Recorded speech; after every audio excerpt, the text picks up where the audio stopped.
Hello, hello. How is everybody doing today on this beautiful Wednesday morning? I always say morning because it's West Coast here, but I know like Central, you guys are on, you all are at like 11 a.m. East Coast, it's noon, it's lunchtime, and international, it's all different times. So that's what we love here at the IOCDF, our international community, our national community, wherever you're joining us, definitely in the chat. I already see some great questions. Put in the chat, where are you from? Do you have OCD? Do you have a related disorder like hoarding disorder, body dysmorphic disorder, skin picking, hair pulling? Are you here to support your spouse or your mom or your child who has an OCD related disorder? So I love to see where people are from. Shout out, say hi. Also, this is all about you. What I love about Ask the Experts with Liz and myself is that it gives us an opportunity to answer your questions, because I know when I was going through my own personal OCD treatment, I didn't have anyone to answer my questions. And I finally found Wendy Muller's online OCD support group. So shout out to Wendy.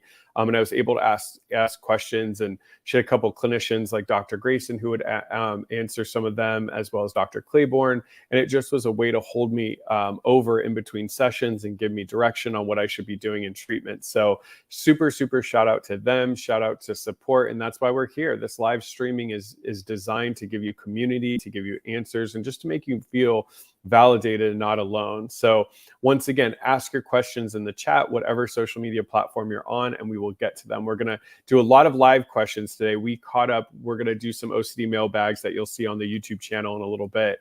We finally caught up on a lot of the back questions that we've been piled on for all this time. So we're going to get to all your questions that we can. So please, please, please put those questions in the chat. So my name is Chris Tronson. I'm a licensed therapist here in Orange County, California, coming to you from my home office because it's raining. You can see my umbrella in the back. So I'm trying to avoid the rain as much as I can. But I'll be at the office later. I should do the live streams from my office, actually. But it's good to see everybody. Not only am I a therapist, but I'm also a lead advocate for the IOCDF. I am on the board of directors for the International OCD Foundation, also in leadership roles on 4 of their special interest groups, and vice president of OCD Southern California. So I really, I'm coming today as a clinician, giving you evidence-based research answers as well as live experience. Now, I'm not doing this alone. We're going to have a guest with me for a second. Well, she's not a guest. She's my co-host.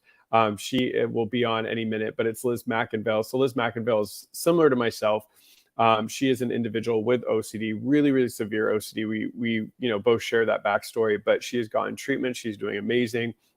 And now she is a clinical director of the Houston OCD McLean program. So it's a residential in Houston, Texas, where people can come and actually live on site and get round-the-clock care. So she's also a national advocate for the International OCD Foundation and a board member as well. So we're here today to answer your questions. We're coming as an act of service, and we're here just to make sure that you feel connected and, like I said, feel a sense of community. So I'm going to jump into the questions, but before we do, I just want to remind people that the live stream is educational and is not intended to replace therapy. So for treatment-related questions, please work with your provider or contact a local clinician.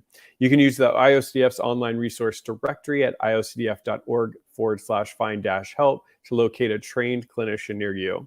The International OCD Foundation is not a crisis hotline. So if you are in crisis or you are ever feeling suicidal or unsafe, please go to your local emergency room or call 911 or the 988 suicide and crisis hotline, or lifeline rather, by dialing 988. You can also access online at www.988lifeline.org. Lastly, we want to create a safe space and be kind and respectful to everyone. At the end of the day, we're all here to support one another. And note that this is being broadcast on several social media platforms and is being recorded. A quick update, just want to let everybody know, don't forget that this weekend, Friday, Saturday, and Sunday, is the online OCD conference. I know Liz and I are speaking together. There's a lot of amazing speakers and people with OCD speaking. All of the content as well will be available for 60 days following the event for those who register. So make sure to go to onlineocdconference.org to learn more and to register. So make sure to head over there. All right, we're going to jump into the questions. So the first question comes from at 10:19 a.m. your time, Skyla. It's Chloe. She says, can you touch a little on varied insight? Why is it that sometimes I'm completely convinced by my obsessions and other times I know it's not me? My insight levels constantly shift. So to answer this question, one of the big reasons it could be, and you could always expand if I don't answer the question how you'd like, feel free to put it back in the chat. But that's what's most maddening about OCD is we'll be clear at times that this is only OCD. So we'll know, like, I would never hit people in my car, or I don't need to pray 6 times for God to like me, or to send me to heaven, or I know I didn't insult my friends, so I don't need to sit here and replay our conversations. The problem is, think of the brain as almost 2 units. That's how I like to explain it, and I like to keep it kind of easy to digest. So our frontal orbital cortex of our brain does a lot of our planning, our thinking. It's logical, things like that. The reptilian brain, which is kind of like on the bottom, which deals with like heightened emotion, fight, flight, freeze, some of our basic necessities. That part of our brain is not designed to be logical and to fix things and to figure things out. It's really designed to keep us safe. If a car is coming at us, it's to dodge to the left so we don't get hit by a car. Or if somebody's following us in the alley, it's bolting so we can get to safety. So the problem is when we're triggered and we're in that kind of fight or flight state, and we're hyper focusing and our heart's pounding and things like that, we're not in the part of our brain that can deal with logic. So you may deep down know, or when you're not triggered, you may know that this thing doesn't make sense and have clear insight. But when you're triggered, that part of the brain isn't in charge. And so the irrational kind of scared part of your brain, think of it like when you were a little kid and there was like shadows and you swore a monster was in your closet. That closet isn't scary in the daytime when you're calm, but at night when you're in heightened sense as a child and frightened, suddenly your brain, your imagination starts making up this whole OCD story about this horrible monster in the closet, right? It's the same thing with what happens when we have OCD. And so let's say, for instance, I have OCD around blurting out derogatory verbiage to people, like saying horrible words, whether it's racist or offensive, right? And I leave the mall and I get to my car and I hear people behind me like talking loudly, and I start to get really panicky and sweaty and think, oh my God, are they coming for me? Did I say something in the mall? And you're starting to panic. Suddenly you're going to shift from that clear part of your brain to the less clear part of your brain, and you're going to be in panic mode. And in that mode, your brain isn't clear. And that's why we're susceptible to OCD's lies. Also, our feelings jump in and we start to misread our feelings and think that we're in danger. And that's when our brain starts to just literally want to just bolt, because it's telling you like this isn't a safe situation. And then hours later, once you've hopefully not done compulsions, or if you've done your compulsions and you're kind of back to baseline, that's when you get clarity and think, why did I give in? That wasn't even that bad. I should have done something different. So I hope that answers the question. The second part of the question, yay, Liz is here. Sorry, y'all. I got a new computer, which makes my camera better, but my gosh, I couldn't get on StreamYard. I couldn't get camera access, so I had to download Firefox. I don't know. Here I am. Okay, perfect. Well, I'm going to ask you the question. The next live question comes from 1020 from Chloe. She says, I feel like I almost have Stockholm syndrome with my OCD. I want it to be better, but also can't imagine a life without this obsession, and what would happen to me without OCD. So I think it's perfect for you to answer both clinically, but also obviously with lived experience. So a lot of people will say that they've had OCD for so long and they almost identify with it, think that it's their safety. What do you do if you're starting to feel that way about OCD and it's hard to let it go? Yeah, I mean, the first thing I would want to ask too is part of the fear of letting it go OCD, right? In the sense that, is it easier for us to hold on because we can't imagine the anxiety and the distress we'd have to deal with if we aren't holding on to it or if we aren't giving in? But what I want to say is what you're doing for sure, if we hold on to OCD, is we're stopping ourselves or preventing ourselves from a chance of freedom. And we really do have to choose. I think a lot of times, right, OCD convinces us that our rituals or our behaviors align with our morals. And so it feels not only anxiety provoking and difficult to not give in, but also it has become a big part of our life. And we're almost like, okay, and then what would we do? And what would this be like? And this is like become a part of who I am and how people understand me or how I operate or live in this world. But the beauty is that if we give it up, we get to re-identify who we are and re-understand who we want to be. And what we know is that we don't like OCD. We don't like any part of it. That doesn't mean the process of fighting against it and giving it up isn't scary, isn't challenging, and there's not even some grief included in it. There certainly is. But what I can promise you is that the reward of freedom is well worth any of the potential benefits or comfort that comes with holding on to our OCD. And I don't know if you feel this way as well. I mean, part of the recovery for me at the end of treatment was rebuilding my identity. And I think for so long, our identity wraps around OCD. We do and say things and we become things based on what our OCD kind of gives us permission or not. So that's another thing is as people start to drift away from OCD and start living a lifestyle, they go back to work or they go back to sports or they have a family, and you start to like re-identify with yourself, then the OCD becomes less of an attractive option. You're not as excited about it. That's right. I always tell people that, for me, people will ask me, like, I don't know, I'm sure they ask you the same thing, Chris, but like, what was the turning point in treatment? What was that? And for me, the moment was when I truly realized that I didn't have to suffer. For so many years, I really thought having OCD and even good treatment meant that you figure out how to like suffer a little bit less, or how to learn how to like function and live your life despite suffering with OCD. I kind of identified with this belief and understanding that like I would always have my struggle. This would always be my kind of like burden to bear. And when I gave up that fight, when I really accepted and truly believed that, whoa, like I actually don't have to keep struggling with OCD. That doesn't have to be a struggle in my life. I can have these other things and be able to be present. That's when I had a chance to start imagining having kids, having a family, having these things that I didn't think I would ever be able to have, or at least not be able to have and enjoy, right? I thought OCD would rob me of the good experiences of them. And so I want us to think about what we're missing out on if we hold on to OCD. Oh, for sure. Absolutely. Well said. Well said. And that's an important part to think. And I think that's been always kind of your direction to us advocates is you're like, we got to let people know that there's hope. It's not going to be you're going to suffer forever. And I agree with that. I mean, when I started making bold choices in my life to do things I wanted to do, despite OCD yelling for me not to, I no longer felt under its control. 100%. All right, from YouTube, Liz, we have I always have to do the 3 hours ahead for Skyla and my math. At 11:14, we have from Zunili on YouTube. It says, can you talk about how to deal with being worried about not feeling anxious anymore when you have intrusive thoughts after doing ERP?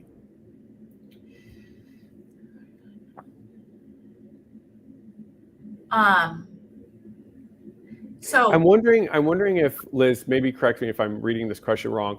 I know like one thing clients will say is like, let's say they have pedophilia OCD, harm OCD, et cetera, and they'll do an exposure. Like we've been working for a while and they'll do an exposure and they'll have thoughts about it, they'll have feelings about it, but they're no longer anxious because they've been doing work. And then OCD does that back thing it likes to do and say, well, you're not anxious anymore. Does that mean you really want to harm your family or you really do like children? Yeah, that's right. So the goal of treatment is that thoughts become thoughts, not triggers. When our OCD latches on, it takes thoughts, it takes random things, and it makes them triggering, right? It makes it overwhelming, anxiety provoking. And that is what creates the urge for us, or the urgency for us to feel the need to respond, to do something about it. But the goal is that if thoughts can become and can stay thoughts, then they're not triggers. The important piece to recognize is that people with OCD or without OCD have thoughts. And so we can't get rid of the thoughts. But if we can get rid of the anxiety, then what that means is we've taken the OCD out of it, actually, and we don't have OCD there. And so instead of us worrying about what does it mean if I'm not anxious, I want us to embrace not being anxious and embrace having freedom and being able to do other things. Simultaneously, I do want to say, Chris, I don't know if you experienced this, not having any anxiety when you've lived with anxiety for a long time is actually quite terrifying. So like when I first read this question, I'm like, wait, who would want anxiety? Why wouldn't? But then I'm like, it reminds me, like, even when I'm on vacation or I'm on trips, there will be moments like every couple of days or so where I feel calm and it kind of takes me by surprise. And I even say to myself, like, okay, what's going on? And I almost find myself like starting to scan for some level of anxiety because I'm so used to a baseline of it. So it is different, right? And it does. I remember when I was able to start enjoying reading again and having slower activities, that was a huge like difference and shift for me, because previously when I fought OCD, I just would stay busy all the time because I was so afraid of slowing down and thoughts being loud and what I would do, where now I have no anxiety around thoughts and if they come and what to do with them. And so I can actually be doing what I want.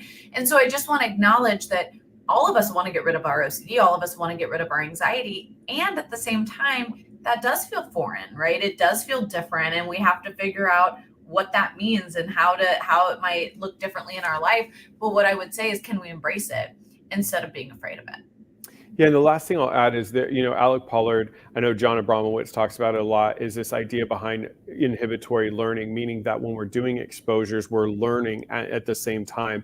And Alex summed it up pretty simplistically. He said, basically what the treatment is doing is it's taking something that OCD put in the unsafe category that shouldn't be there and moves it back to the safe category. So part of the reason that's important to remember is there's going to be times that you aren't going to feel anxious from an exposure. Just like on the opposite end, there's going to be times you do an exposure and your anxiety doesn't go down, but all the while you're learning. Your brain is learning, like, okay, this is something that he's okay and comfortable with doing and safe doing, and he can handle kind of some of the distress. So sometimes it's focusing less on your anxiety and more on the learning process. That's right.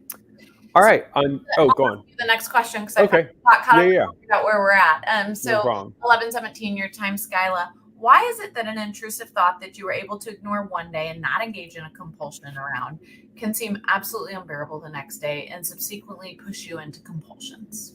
Yeah, so before Liz jumped on, I was talking a little bit to Chloe about, when we're in our anxiety, the part of our brain that deals with a fight or flight isn't logical. And so sometimes if we're in a good baseline, we're in a comfortable day, we're not really stressed out, we can be more clear that something's OCD. But if we're in our fight or flight, if we're triggered, our brain that logically knows that this is OCD, we shouldn't engage, we may engage anyways because we're such in panic. I think that's why sometimes general wellness can help. I mean, if you're not sleeping, a lot of clients with OCD don't sleep really well. They have off sleep hours. If you're tired, if you're sick, if you're stressed, that can also, impact how you handle triggers because you may just be so exhausted that you just give into it. The other thing is that's why in treatment, when I work with clients, I always process the exposures after. I want them to learn something from it because the thing is, if you're just kind of doing the exposure and moving on and not really intaking information, not like pausing for a second and processing it, that same thing may trigger you tomorrow and you didn't really learn from your exposure yesterday and you kind of just give in. So what I mean by that is, let's say I'll use a basic example. Let's say you're opening door handles in your therapist's office, you feel good, and then you just kind of move on, don't really think about it. And then the next day you come to the office, maybe you're a little triggered that day and you find yourself using your sleeve again. What you want to do the first day instead is with your therapist, really process, like, what did you just do? What did you learn from the exposure? How can you take that learning and make it universal? So for example, if you're able to open door handles in your therapist's office, why wouldn't you be able to open it at the mall or the store at your house? And really process what you chose to do. You lived in your values. You want to have that independence. So as people start to learn from it, then the next day when they come to the office again, if they're feeling triggered, it's like, hey, I just did this yesterday. I proved I can do it. Let me engage again and deliberately seek it out. That's right. Next question is, real event is at 10:45. Real event OCD is so tough. My mind keeps picking up events from my teens, and there's a lot of them which I'm not proud of. How do I get over the feeling of being a bad person? Yeah, so Chris, I mean, this is a talk that, or this is a live stream that we've done in the past on Real Event OCD. So definitely make sure to head over to youtube.com/IOCDF and look up Real Event OCD. It's a live stream that Liz and I have done. The reason this one is so tough is because it doesn't pick an event from yesterday, right? I'm not sure your current age, but it's going to pick something from quite a while. So your teens. None of us can remember word for word conversations, where we were at a certain time, what we were wearing, and exact details. Also, I'm not surprised it's hitting up the teens because a lot of us made some really kind of crazy choices that our adult selves look back and think, why did I do that? So it's the perfect stew for OCD. It goes back to a long time ago where your memory is not clear. It picks a time period where you did crazy things like we all did in our teens, and it's going to start to manipulate your memories. It's going to start to try to fill in gaps, and it's never going to be something positive. A big thing that happens in this subtype is then people do a lot of mental compulsions, trying to remember the moment, trying to go through the days, trying to be clear. And because we don't remember anything and OCD is filling the gaps, we walk away feeling really bad about ourselves. And because OCD is evil, it's not just bad about ourselves. Then we start feeling guilt, but even worse, we start to feel shame. What kind of person am I to do something like that? How am I going to the store and buying a gift for myself? Or how am I wearing cologne or driving a nice car? If I did this horrific thing in my teens, I'm a bad person. I should punish myself. And then that's kind of like the compulsive cycle. So what we have to make sure that we do, actually, I'll let Liz jump in on the treatment side of it, but just to give you a little bit, I wanted to at least just touch on why you're feeling the way that you are, Chris, and how OCD is manipulating you to make you feel like you're a bad person. Yeah, and I just want to add that, remember, OCD doesn't latch on to things that we're excited or like, well, it does because it tries to ruin them, but it doesn't create happy things for us, right? So OCD will take even a happy memory and find a way to make it negative. And so of course it's going to latch on to the things that we're not super proud of or that are negative, because those are things that are already in our mind and they're already something that we probably don't try to think a lot about, and we probably aren't like talking about or boasting about or excited about, right? So it's rare that OCD is going to take something and make us more proud of something that we're proud of. Instead, it's going to be like, oh, like, here's something that you already think about. You're already kind of triggered about just in normal life that, like, yeah, we all do things we're not proud of or that we wish we could do differently or we wish we could change, and I'll latch onto it. The power of rumination, though, is the difference between this being kind of a trigger that's there and it being a trigger that then kind of totally takes over and makes us have all these other external feelings and sits for a long time, right? When we start engaging in compulsions, I was having a conversation with my husband this morning about rumination. I was saying something to him of like, yeah, like, and this is out of our control. So like us continuing to have conversations about it or talk about it, like it really doesn't matter anymore. There's nothing we can do about it. We just move on. And his response is like, oh, but we need to solve it. It's not, some things aren't solvable, right?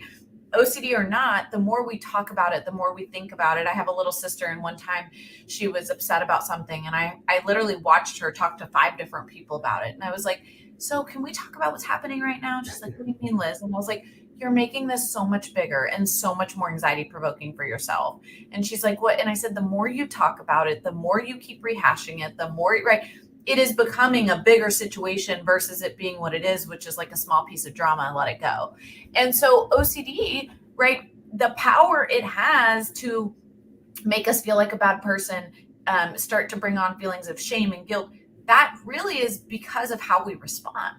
If we give it the power, right, so we start ruminating, we start compulsing, it becomes bigger.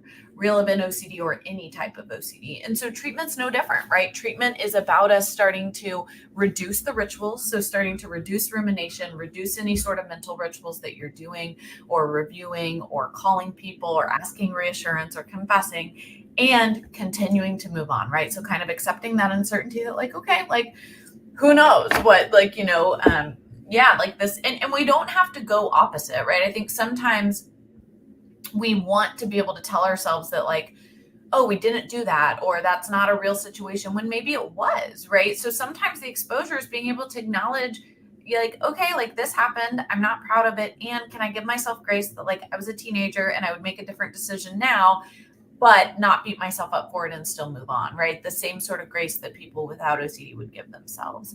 But the big piece is removing the rituals, and just allowing yourself to keep moving on and not trying to solve it first. So like Chris said, if you then start avoiding doing fun things or buying yourself something so you don't think you deserve it, that's the exposure. The exposure is not ruminating and still going and living life and doing the things you want to be doing. Yeah, and what I like to do with rumination, because I think any mental compulsion, it's harder sometimes for people to identify. Like if I have to get up, walk over to a part of my house, sit down and pray, like that's an activity, right? If I'm watching TV and I'm tuning it out to replay moments from my teen years to try to get clarity, sometimes we don't notice it. But the best way I like to do it is I like to externalize mental compulsion. So if you almost imagine OCD a person, and you have to like stop what you're doing, pause the TV, turn and have a conversation with it for 3 hours, you wouldn't do that in real life. You wouldn't just sit with somebody for 3 hours and just talk circular for 3 hours, right? So people, I think that rumination. Sometimes we do, and when we do that, we get pretty frustrated, right? Exactly, right? Or at the DMV, right? The vaccine or certain political conversations where like you're frustrated with someone, right? And like you find that like, okay, we're talking in loops, none of us are getting anywhere, let me let it go. Or I could just keep doing it for 3 hours and be more frustrated at the end, right? Yeah, and in real life, we'd walk away from a situation like that. We'd finally just get like, look, this isn't working. But with OCD, we think that we're going to get to this conclusion. Like Chris, you're going to get this clarity about who you were in your teen years. You'll feel good and move on. I promise that'll never happen. Or the opposite, I'm a really bad person. See, I knew it. I should punish myself for life. And I always tell people with real event OCD, you're punishing yourself worse than the law would. You've been punishing yourself for years and years because of OCD, and whatever you did is never as bad as what your head's making it. So we have to disengage from the rumination. We have to decide that I'm not going to try to solve this. Like Liz was saying, it's good enough. I have to move forward. And anytime my brain wants to converse about it, it's letting it know that you're no longer actively trying to solve this. You're taking a passive approach. It's become a cold case in your brain, and you're kind of shutting that cabinet and moving forward on other things. Yeah. And what happens in real life, right, Chris? If you and I had that conversation and we had differing perspectives and we were both really strong in them and putting our feet in the ground and getting nowhere after 3 hours, not only would I be more frustrated, but I would be saying things like, gosh, I wish I wouldn't have had that conversation. Like now I'm even just more upset and frustrated. We see the same thing with OCD, right? Where we start ritualizing to try to feel better. And then we say things, and I heard you say this earlier, like, gosh, I wish I wouldn't have even gone down this path at all because I feel worse now than I did when I started, right? Mentally ruminating about something we did in our teens, like we're not going to get the answers we want or the clarity we want. We're going to get more stuck. Never. Next question at 10:54. How can you differentiate between confession, reassurance, compulsions versus apologizing and making appropriate amends if you're not sure if you've hurt or upset someone? This is a great question. I love this. Yeah. And then they kind of ask a second part. They say, I can't tell if someone is wrong that I don't know, or if this is OCD related, and definitely don't want to use OCD as an excuse for any potential wrongdoings. I mean, I always think about in life, we're going to need to apologize. We are human. We're going to mess up. We're going to need to make amends. But there's a difference there. I think on a daily basis, I mean, unless I bump into someone at the store or something, I'm not apologizing isn't kind of weaved into my daily functioning. But clients that I have that this is their OCD, they're in session apologizing to me like 10 times. And I'm thinking, okay, if you're apologizing to your therapist 10 times when you know it's a compulsion, I can only imagine how many times you're doing it outside of that. So I would say the frequency. The other thing is, what is the reason behind it? Are you genuinely concerned for someone's feelings? Have they articulated to you that they're hurt by something you've done? Has there been an actual event to trigger this? Or is it more kind of like doubt and discomfort that you're like, ooh, I don't like the way that I feel right now. I should probably apologize so that my anxiety can go down. Well, now you're doing it for compulsive reasons, not real reasons. And then the last thing I'll say about this one is in real life, like obviously give Liz a chance, but in real life, I'm going to apologize to somebody once and we're going to have a discussion. And unless there's more healing to be done, I'm going to move on. With OCD, you want to keep confessing over and over and over again. And you need the other person to make you feel good enough that you apologized well enough so you could move on. So it's kind of the motive behind it, the frequency, and then needing to do it multiple times for small reasons. Nothing big really even happened. Yeah, no, I think that's great. I think the only thing I would want to add is just think about urgency. That's like my number one word. Yeah. When I genuinely need to apologize to someone, it isn't urgent, right? Like if I, Chris, feel like I might have offended you, right? Like I'm still going to be able to finish my work day, and maybe even I wait till the weekend or until we can actually have a genuine conversation and we could talk and I could kind of share, like, I apologize, I said this thing and I hope you didn't think of it that way. But OCD doesn't let us wait. OCD makes us feel like it's urgent, right? I need to apologize right now. I need to make sure he's not upset. And it tends to not just be about our apology. It's also about the response. Did they respond? Did they receive the apology? Is everything okay? Are they upset with me? Do I feel like I've kind of fixed the situation? That's OCD compared to, I genuinely feel like it's worth a discussion or a conversation or an apology to this person. Absolutely. All right. Where should we hop to next, Chris?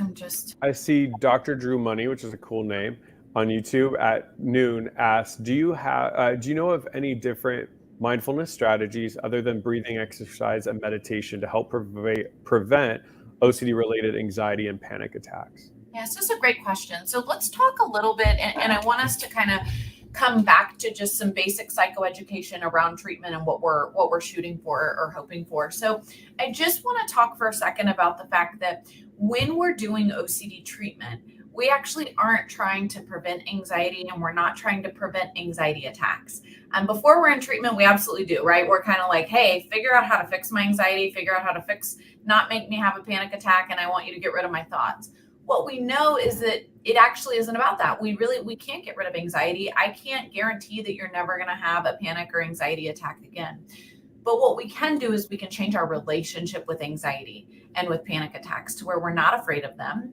And we don't spend any time trying to prevent them, which in turn will also reduce them, right? If we're not anxiously searching and trying to ensure we don't have a panic attack, and we don't panic attacks don't have the power that they used to have in our life, then they will reduce, just like OCD, right? OCD thoughts and intrusive thoughts will reduce if they will have come with less frequency and certainly less intensity if we're not responding to them anymore. If we're not trying to run away from them, they don't get to keep chasing us.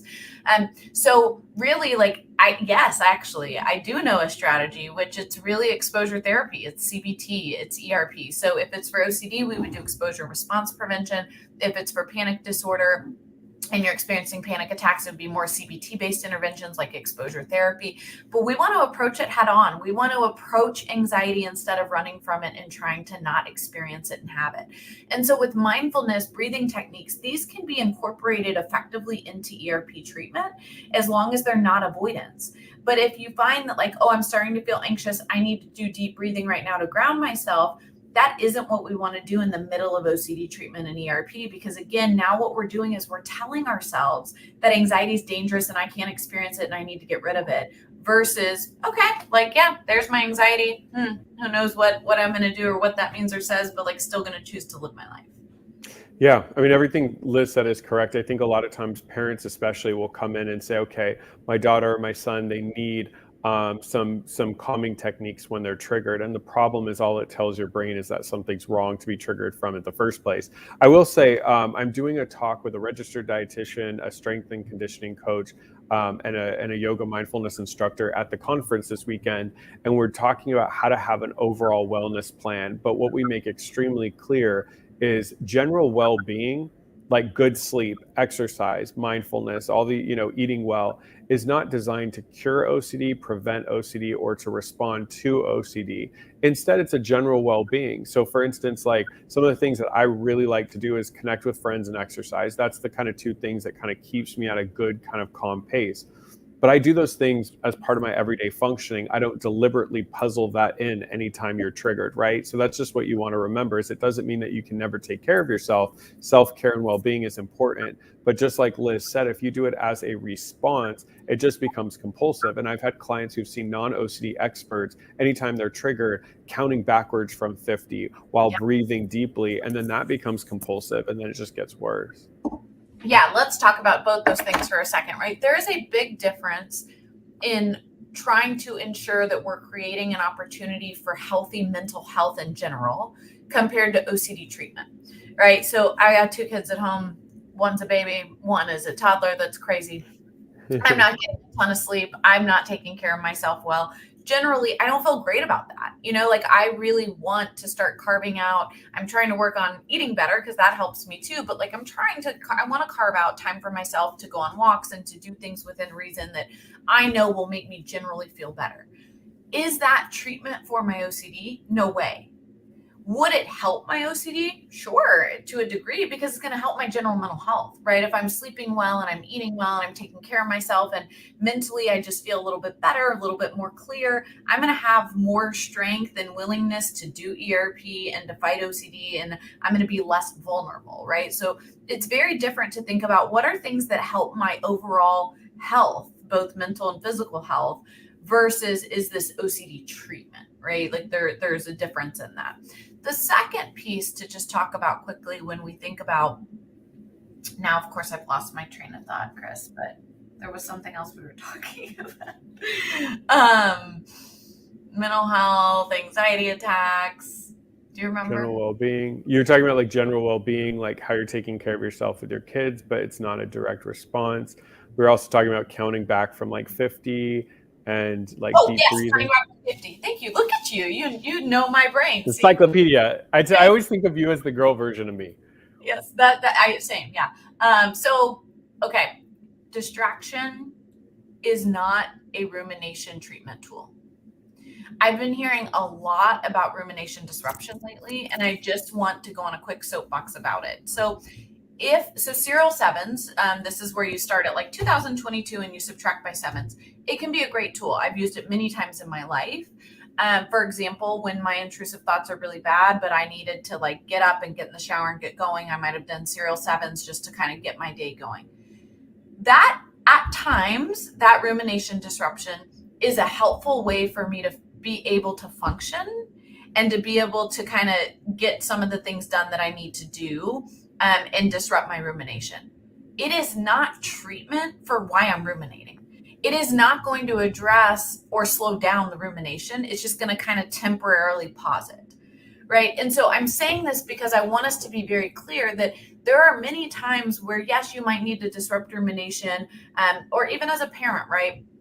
My mom used to talk about how I would get stuck with the cracks and so in like on our pavers in our driveway, and it would be hours. So she would lay towels so that I didn't have to get stuck and I could just get inside, because it would be like 9 p.m. and we didn't have 2 hours to be out there and we're exhausted. Those are tools and strategies to kind of function and survive while you're starting to think about it and get into treatment and come up with treatment strategies.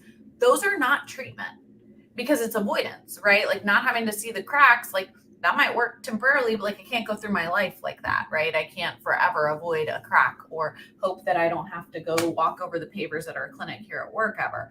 Same with rumination disruption. And so I want us to really think about when we're talking about things of like, oh, this works for me or this works for my OCD.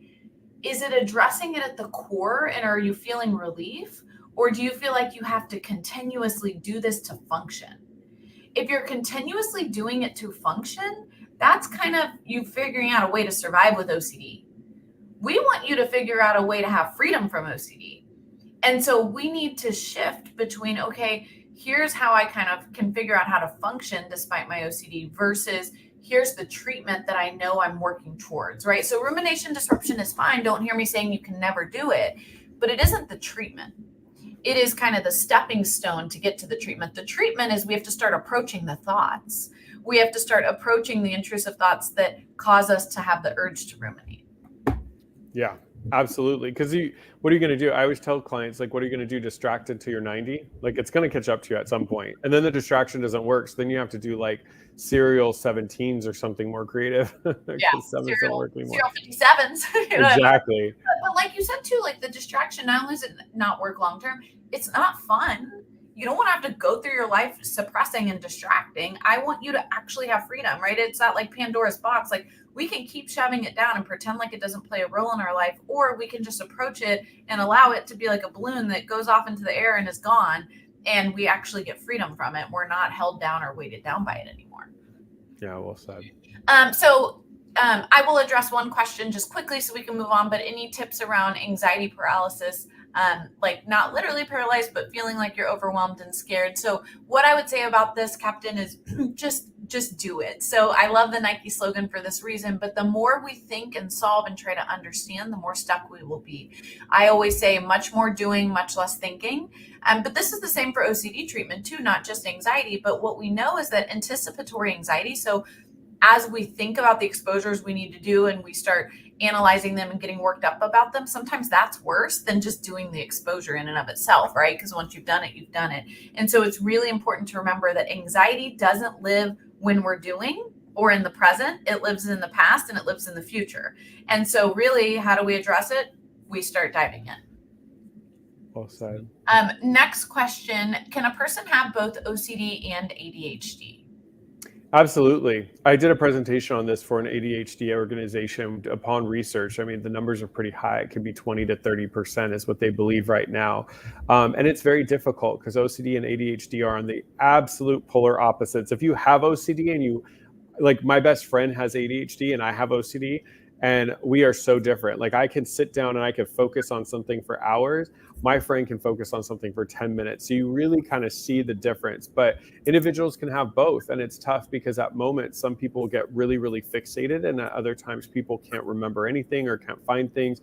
What I find too with the exposures that's sometimes difficult is people have a hard time really focusing on doing the exposures and like processing it and sitting through it and watching their anxiety subside because of the ADHD. So with OCD, obviously we know the treatment, it's exposure and response prevention, which is a cognitive behavioral therapy, a type of cognitive behavioral therapy. For ADHD, right now, the real frontline kind of treatment for it is going to be medication. You can go on a stimulant such as Ritalin or Adderall or a non-stimulant like Strattera. So you definitely want to talk to someone medically about it. There are also therapists that work with people on kind of behavioral interventions and strategies, such as like getting filing cabinets to keep things, to have your keys in certain places. There are things you can do behaviorally, but most therapists, I mean, correct me if I'm wrong, Liz, don't treat both. So you're going to kind of have to have a team on this one. But to answer your original question, absolutely. I mean, it's something that a lot of people do deal with both.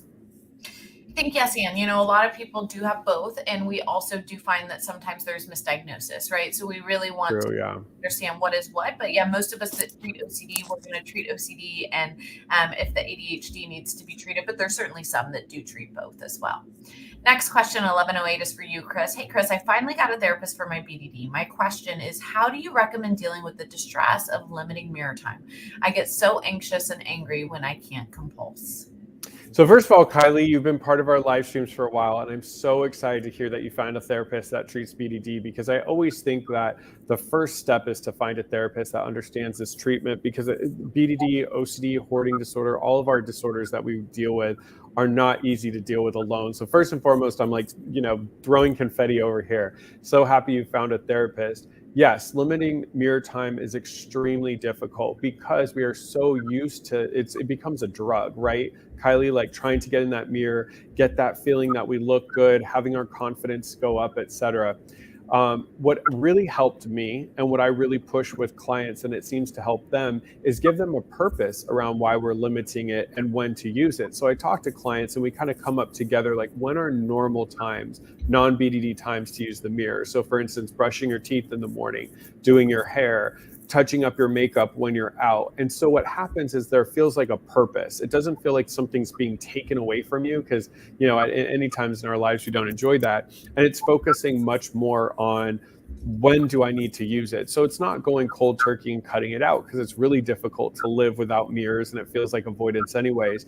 But Kylie, just remember, it's like, okay, mirrors have a purpose. It's supposed to be a reflective piece of glass that gives me something to work with if I need to, because I need to look in my rearview mirror to see behind me, or I need to brush my teeth, make sure I don't have food in my teeth, etc. The purpose of a mirror is not to go into it to thrash your appearance, to compare to others, and to walk away with a lower mood. So if you can remind yourself, the reason I'm going in the mirror now is for reasons that everybody else does, to touch up makeup, to brush teeth, etc. It now has a purpose that's in line with kind of normalcy, and I'm letting go that excess. The other thing I will say is, sometimes if you've been doing it, because I work with severe cases, if I work with a client that's mirror checking 150 times, going to like 8 normal looks a day is really, really tough. And if the client can't handle that, then we can reduce and we can kind of cut back. And then lastly, get rid of excess mirrors. That's compulsive. So that's one reason people struggle too, is they have mirrors in their work desk, mirrors in their purse. They have mirrors up in all the rooms of the house. That's something else to kind of look at. Is that mirror there for a purpose? It makes the room look bigger, or it's in your bathroom? Or are all these mirrors everywhere simply to compulsively check? So that can help reduce as well. And good luck. Keep fighting. I'm so excited you have a therapist. It's amazing. Absolutely. So Renee, I am going to answer your question kind of quickly and briefly, because I think Chris nor I probably feel comfortable giving specific feedback. But the question is around ICBT and trying ICBT, and if it's helpful for OCD and anxiety. I think that, there's certainly a chance it could be, as are most interventions. But what we know to date is that our evidence points to ERP as being the first line and gold standard treatment for OCD. And so I would want to ask some questions about the ERP experience you've had to date, what it's looked like, if you've been willing to lean in, where you might be holding on, if there's opportunities for it to potentially be more successful. But certainly ICBT could be a tool that you could try, and that may help kind of click and open new understanding for you around how to address or approach your OCD. But neither Chris nor I do ICBT in our practice, nor I can't speak for you, Chris, but maybe you could share as well. But like, I don't have any plans right now to switch over or add in ICBT over ERP. Yeah, no, I don't either. And I think what I've done, I think it helps having lived experience. But when I work with clients, because at the treatment center I work at, we have a one-on-one IOP, and so we get a lot of severe, like high 20s, low 30s on YBox 1. And what I found is when I talk to clients, they've done more of like that kind of like cookie cutter traditional ERP.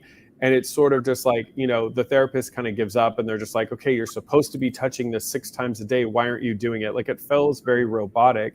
And what I found, and probably because I have lived experience and have OCD myself, is there's a lot of great ways to make ERP really work. So Liz and I are doing a talk at the conference about values-based exposure. So for instance, if I'm working with someone who has, pedophilia OCD and their exposures have been to like watch shows with children and just sit there and say I could be a pedophile, like that's not really the approach I'm going to take if it hasn't been working for them. I'm going to ask them instead, how has having pedophilia OCD impacted your life negatively? And typically I hear things like, I haven't visited my nieces and my nephews, I don't go to grocery stores or any kind of public places until late at night when kids are in bed, and during summers I almost avoid things altogether because children are out of school. I'm like, let's get your life back, girl. Like, let's get together. Let's go. And I like to take people places. Like, let's go to the mall. Let's walk around. Let's make a plan to hang out with your niece and your nephew this weekend. Like, what would that open up for you? So I use a lot of kind of like ACT framework to get the person to see value in it. I think mindful-based cognitive behavioral therapy can help a lot if the person is just constantly like all over the place in the room, and get them back focused. Also, sometimes medication can help. Let's look at accommodating coming from family and loved ones.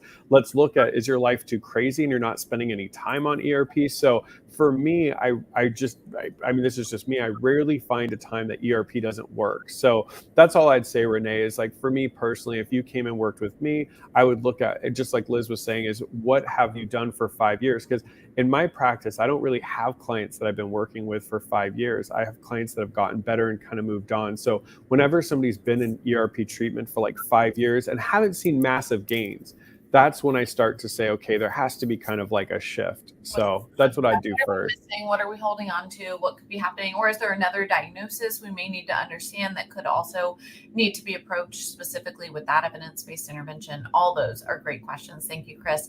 Next question is, there's a question about how exactly do you come at an obsession that's rooted in a deep fear that I won't in the end be able to live a full life. It leads to excessive focus on treatment and too much analyzing.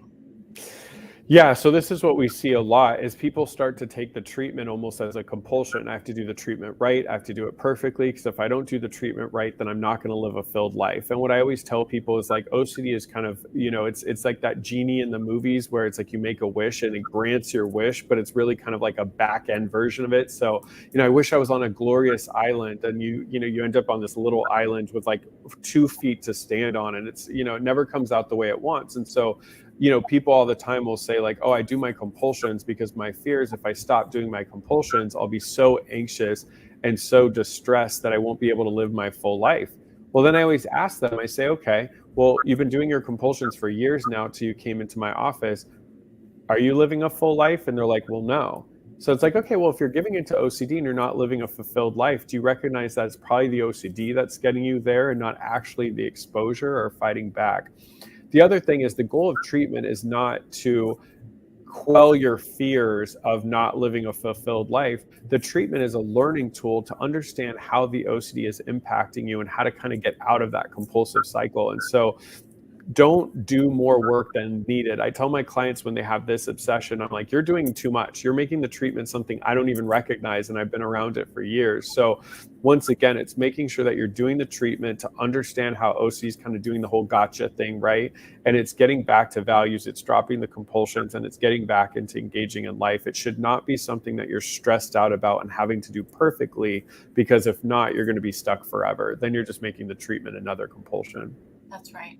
Next question is there a recommended book list for OCD by the IOCDF? And the answer to that is that you can go to iocdf.org, and there's definitely a ton of resources and books there.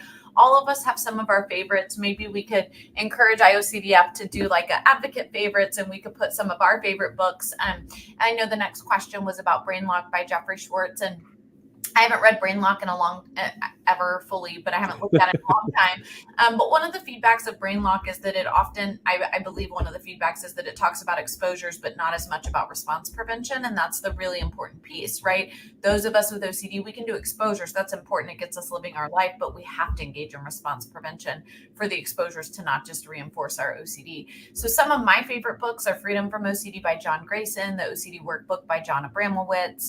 Chris, what are some of your favorites? Yeah, I know Scott Granite has a really popular OCD workbook. It's a cute little like orange yellow cover. I like Bruce Hyman's OCD workbook. It's a classic. I didn't know he passed, so rest in peace. I feel so bad. I've been recommending his book. Somebody's like, and I was like, oh, maybe he'll speak at a conference, and I found out that. I also like John Hirschfield's books. I think it's hard for me to recommend one of his because I think he has like 50 at this point. So I would just say look his name up, and you'll find a really good book for sure.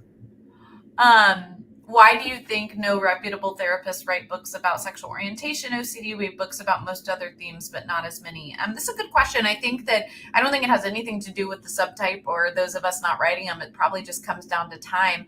I know that in a lot of the books on OCD, like John Grayson's and others, it definitely is going to, I believe, touch on these topics. So we shouldn't be shying away from it. We shouldn't not be talking about sexual orientation OCD. So Chris, maybe this is a call to action for you. Okay, so I've always wanted to write a book, and I've gotten approached a couple times. It's so, but then when they tell you what goes into it, you pretty much can't see clients for like 6 months.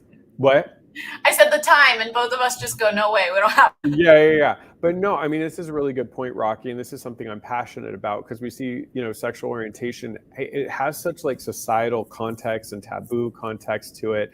Obviously, we know it's a lot of people are talking about it in the media, so it is powerful. So maybe, Rocky, couple years I will write a book about it. But no, it in all seriousness, no, absolutely, I know it absolutely terrorizes so many people, and it's important. But I think something that Liz and I have done and we try to do in our advocacy is talk about these taboo topics. So at least if there's not a book, there's live streams and conversation about it. We don't only want to focus on contamination and checking. Lots of great comments. Thank y'all so much. You guys are so sweet, and we just love being able to do this. One of the questions by Dr. Drew Money at 12:37 your time, Skyla, is I guess I mean more of how do I approach anxiety that lingers after doing a difficult ERP? So great question. And I'll answer it in two ways. So it depends.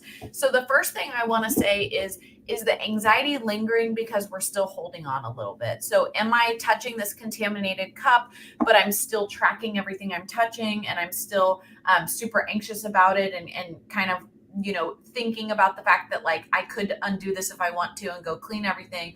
Or have I truly leaned in and like embraced contamination and committed that the contamination is going to be everywhere and there's nothing I can do about it? Those are two different questions that would pose or give two different reasons of why the anxiety is lingering. If we find that we're doing exposures, but we're not doing them all the way, the lingering anxiety is actually because of that. We're kind of like giving in, but we're doing exposures, but not fully. Therefore, OCD is still holding on and still has a grasp. We want OCD to have no chance of having a grasp anymore. We want to fully do these exposures so OCD can't live and we can have some freedom. So the first thing I always want to ask is, are we holding on? Are we doing any rituals? Is there anything we might be doing that actually is allowing that anxiety to linger? Because sometimes the anxiety does linger, and we find that it's because we aren't fully leaning in. We're kind of 1 foot in, 1 foot out in exposures. The second reason, which is very different, a different explanation, is that for some people, we just don't habituate all the time, right? That is why the inhibitory learning model has really come to be such a great model to think about and to understand, is because habituation isn't the same for everybody. For some people, your baseline anxiety is higher, or the anxiety may linger. And so we really don't want anxiety to be what we're looking at as our model of success. We don't want it to be like, okay, did I do this exposure and did the anxiety go away? Instead, it's like, oh, was I able to face this thing that scared me or that terrified me and still live my life for the rest of the day or for the rest of the week or whatever it might be? And so again, we try to not focus on anxiety being the kind of tell-all of whether or not, whether or not exposures or treatment is working. Absolutely. I'm going to jump. Go on. I was going to say a question at 12:11 that Cameron Wilson asked about, like, what is a good way to determine if something is value-based, like a non-negotiable? in a relationship versus OCD when dealing with our OCD in a romantic relationship. What I was going to say with that is we all have a set of non-negotiables, and I think that's okay. Like, I'd never date somebody that smokes. I'm super allergic. It makes me sick. I hate the smell of it. I would never date somebody that smokes. I also don't want somebody that would cheat on me. I think it's important for me to find somebody that has a kind of just like a motivated outlook on life and is consistently learning and growing. And I have to be flexible. So I may come across somebody in a relationship that doesn't have those things that I like, but I have to realize that I don't have a lot of things that other person's, I'm not going to be perfect either. So the difference between OCD and not OCD is flexibility. It's being able to see things in your partner that may not be quote unquote perfect, but learn to kind of be flexible to that. We can all have certain non-negotiables, and I'd even argue they're probably universal. Like, most of us don't want a cheater, a liar, somebody that's going to steal from us. But if you start finding yourself, because I see this a lot, because I work with our OCD a lot, I see a lot of people having a very specific list, like a perfectionistic list of all these boxes your partner has to fit. And if they're not fitting it, you're ready to disengage. That's not a non-negotiable. That's being extremely perfectionistic. So be flexible. And then once again, make sure that the things that you're kind of like non-negotiable are things that you feel like most people agree with and not these fringe compulsive things. And I'll say two things. Non-negotiables typically don't shift, right? So it's kind of like I enter this relationship with the values and morals that are important to me. For some of us, we have some non-negotiables, right? I remember I asked my husband a few questions on our first date, and a couple of them included are you a Christian? Do you like to ski? Like things that, but that are wow, these are things I really love and that are important to me, right? But the reality is that shouldn't really change. And so if what we're finding is that every week or month, it's well, now you need to work on this, or if you don't, I would wonder about that. I also wonder what is ROCD versus not. So for example, ROCD is typically we're questioning, we get stuck in excessive doubt of if this is the right relationship, those sort of questions. And so I'm curious how that would be values based in a non-negotiable. So definitely think about that. Two other pieces of advice quickly.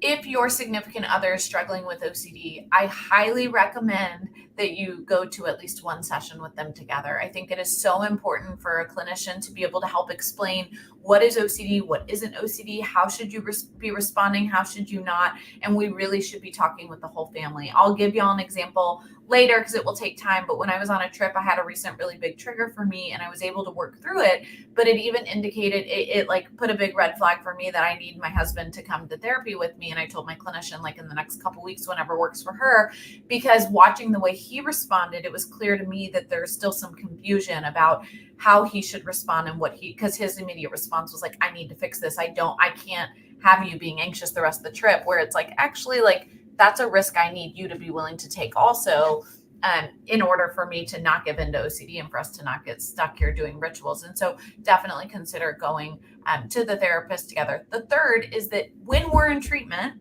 we typically know what's OCD or what isn't. And so I would encourage you to build a trusting relationship with your loved one to be able to say, is this OCD or is this you? And I hope that we can be honest about it, right? We might not want to be because we want to get the answers and we know we're not going to get them if we tell you it's OCD, but typically we're able to say this is probably more my OCD versus myself and what I really want. It is important though that we don't label everything as OCD or assume that everything our loved one is doing or asking or saying is anxiety or OCD. Let's give them a chance to answer that themselves. Thank y'all so much. Chris, I don't know if you're taking new clients. We are taking new clients here in Houston for our residential program. I don't take many outpatients, but if we do, you do have to be a Texas resident. What about yourself, Chris? Yeah, so just go to gatewayocd.com. So we have a pretty full outpatient, but I work at a group practice. So if it's not myself, there's other therapists, but our intensive outpatient program, we are taking clients. So please, gatewayocd.com, reach out or find us on social media as well. Last couple updates. I will be sure to answer some of the questions that we have posted soon, and we will get that reposted as a video because we've got some questions in the back end we didn't get a chance to get to that we need to. We got to all the questions today, so thank y'all. Thank you for your time. Thank you for being here. We love connecting with you guys.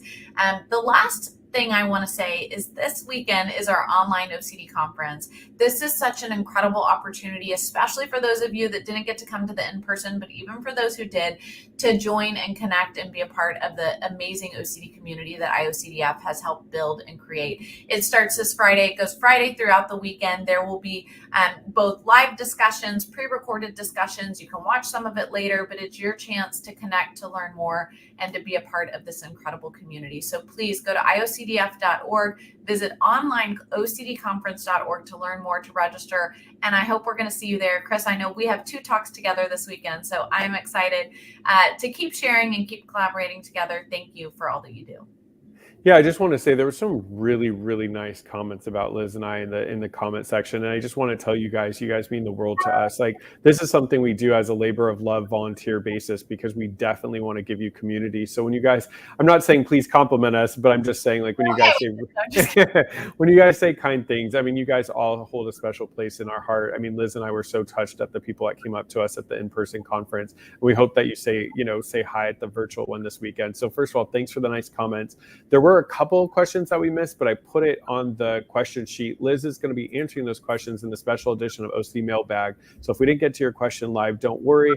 Liz is going to do a recording, answer them, or we're going to be back in 2 weeks for another Ask the Experts like this. So we'll also get to any questions we don't answer. And then lastly, I'm just going to second what Liz said. She and I are doing 2 talks this weekend at the conference. Please come out to the conference. I know for me, the conferences were some of the most life-changing, kind of gave me a pep in my step in my treatment. So we'd love to see you there. Come hang out with us in the IOCDF this weekend. Yes. Thank y'all so much. Last and final pitch. We know the holidays are coming up. We know those can be a tough time. We are going to do our best to continue to offer resources and support, and to come together as a community to think about how we can help you make this holiday an enjoyable one, and hopefully a different one where OCD doesn't dictate decisions or moves for you. Thank y'all. We'll see you this weekend. Love you guys. Take care, everyone.